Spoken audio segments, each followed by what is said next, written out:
अस्सलाम वालेकुम। बस कैसे हैं आप लोग? उम्मीद है आप सब ठीक होंगे।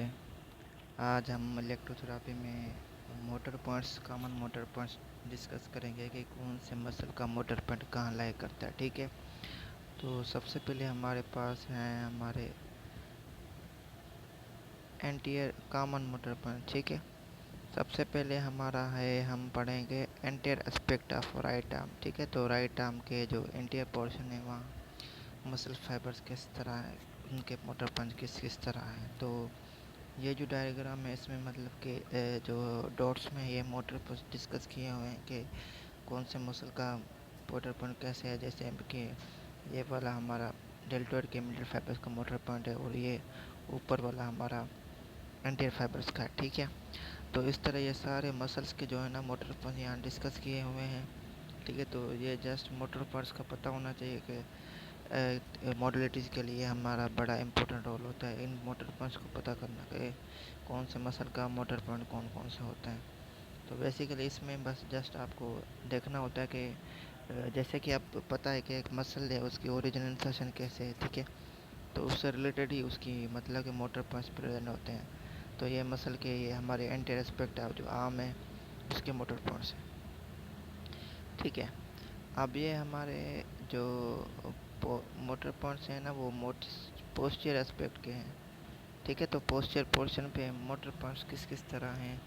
तो ये उधर ये वाले वो पोर्शन है कि ट्राइसेप्स का लॉन्ग हेड का पोर्शन जो होता है वो एक्जिला के साथ होता है मोटर पॉइंट, और लेटरल हेड जो होता है वो दूसरी साइड होता है। ठीक है, ट्राइसेप का मिडिल हेड का पोर्शन दिखा हुआ है। ठीक है, इसके अलावा पोस्चर हमारे में ये सारे जो एक्सटेंशन मसल्स हैं, ठीक है, उनके मोटर पॉइंट्स इधर शो हुए पड़े हैं। तो ये हमारे मोटर पॉइंट्स जो हैं ये पोस्चर एस्पेक्ट के हैं।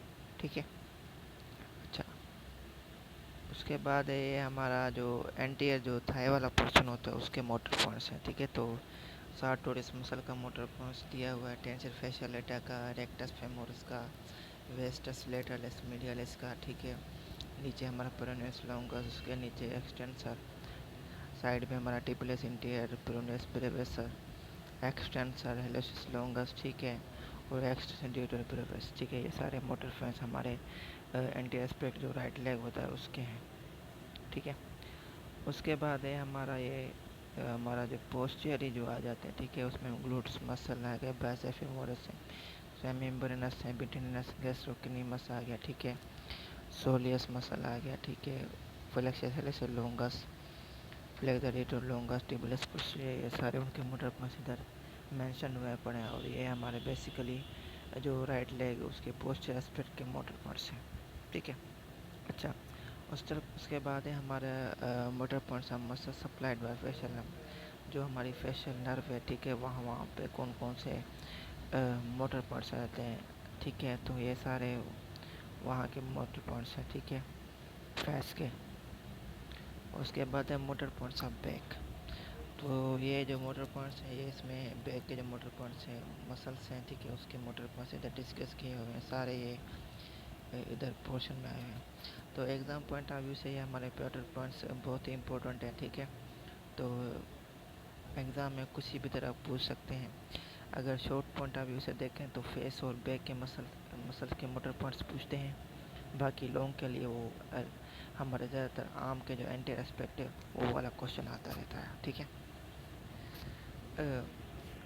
वन इसके लिए मोटर पॉइंट्स के लिए चेकआउट करने के लिए सारी जो इंस्ट्रक्शन है वो सारी आपको पता ही है।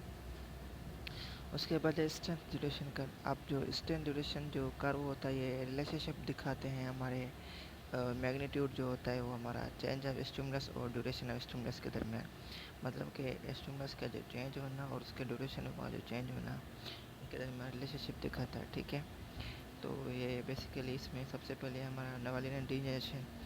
तो इसमें मैंने आपको बताया कि जो अप्रोक्सिमली जो नोड ऑफ अनवेयर होता है उसमें नर डीजनरेट होना स्टार्ट हो जाती है। ठीक है, जिसकी वजह से फिर हमारा जो वो डिस्टली फिर थ्रू आउट लेंथ चली जाती है।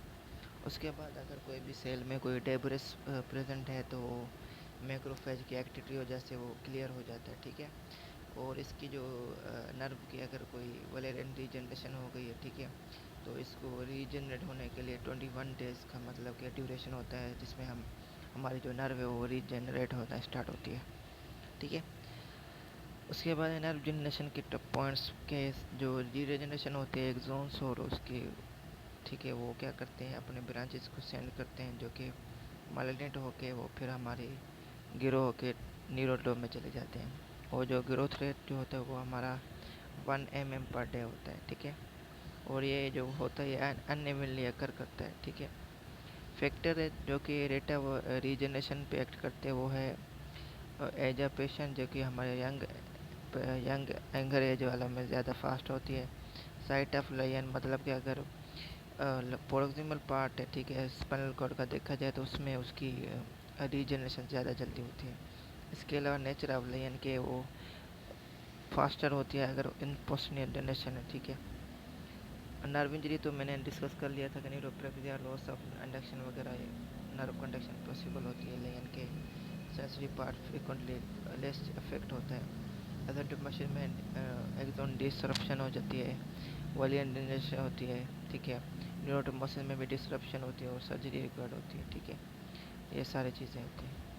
उसके बाद है शेप ऑफ नर्व। एक होती है नॉर्मल इनर्वेशन, उसमें ये होता है कि जो आल नर्व फाइबर्स होते हैं ना वो मसल को जो सप्लाई दे रहे हैं वो कांटेक्ट में होते हैं। तो इसमें हमारा ये जो कर्व होता है ये टिपिकल शेप है। इसमें जो स्ट्रेंथ ड्यूरेशन जो सेम स्ट्रेंथ ऑफ स्टिमुलस है ना वो रिकॉर्ड होता है रिस्पॉन्स के लिए, ठीक है। और शॉर्ट ड्यूरेशन के लिए इंक्रीज लेंथ होता है तो ड्यूरेशन लॉस्ट हो जाएगा। बेसिकली न्यूरो इन्वोल्यूशन में बेसिकली ये देखा जाए तो इस तरह मतलब आहिस्ता आहिस्ता इसमें मतलब कि इसकी मतलब ये बढ़ता रहता है, ठीक है। इनर्वेशन मसल की होती है। और वोल्टेज में देखा जाए तो ये भी इस तरह ही होता है, मतलब कि इसमें कोई भी इनर्वेशन के लिए मसल ठीक है उसको इनर्वेट करने के लिए जो नॉर्मली कितना उसको मिली सेकेंड्स लगते हैं, कितना करंट वगैरह रिक्वायर्ड होता है वो इधर डिस्कस किया हुआ है। कंप्लीट इनर्वेशन मतलब कि जब आल नर्व फाइबर्स हैं वो बिल्कुल ही डिजेनरेट हो जाते हैं तो इसके लिए हमारा जो ड्यूरेशन है वो 100 ms या लेस स्ट्रेंथ हो ना वो इंक्रीज़ हो जाती है, ठीक है। ड्यूरेशन रिड्यूस हो जाता है और रिस्पॉन्स ऑप्टेन नहीं हो रहा, तो इसके लिए मतलब कि बहुत ही ज़्यादा टाइम कंज्यूमिंग होता है। तो इसमें ये बेसिकली ये डायग्राम दिया हुआ है, ठीक है, जिसमें सबसे पहले कांस्टेंट करंट में और कांस्टेंट वोल्टेज में इसका शो किया हुआ है। उसके बाद है पास जनरेशन, इसमें इम्पल्स शॉर्ट हो जाते हैं और जो डिनर्वेटर मसल है ना वो रिस्पॉन्ड करते हैं रेस, ठीक है। उस और जो शॉर्टर ड्यूरेशन है तो इन्फिनिट इनर्वेटर पर जो है रिस्पॉन्स करना स्टार्ट होता है। तो बेसिकली पास इनर्वेटर में होता यूँ कि एक किंक की फार्मेशन हो जाती है, ठीक है, मतलब कि स्टेप होता है जिसमें वो पॉइंट लाइक करता है, फिर ज़्यादा फिर अचानक से लेस होकर फिर वो जो होता है मसल है वो ज़्यादा मतलब कि इनर्वेट होना स्टार्ट होता है, ठीक है। तो आज का लेक्चर यहाँ एंड करते हैं। उम्मीद है कि आपको लेक्चर अच्छा लगा होगा। इससे रिलेटेड कोई भी क्वेरी हो तो कमेंट कर सकते हैं। अपना ख्याल रखें। अल्लाह हाफिज़।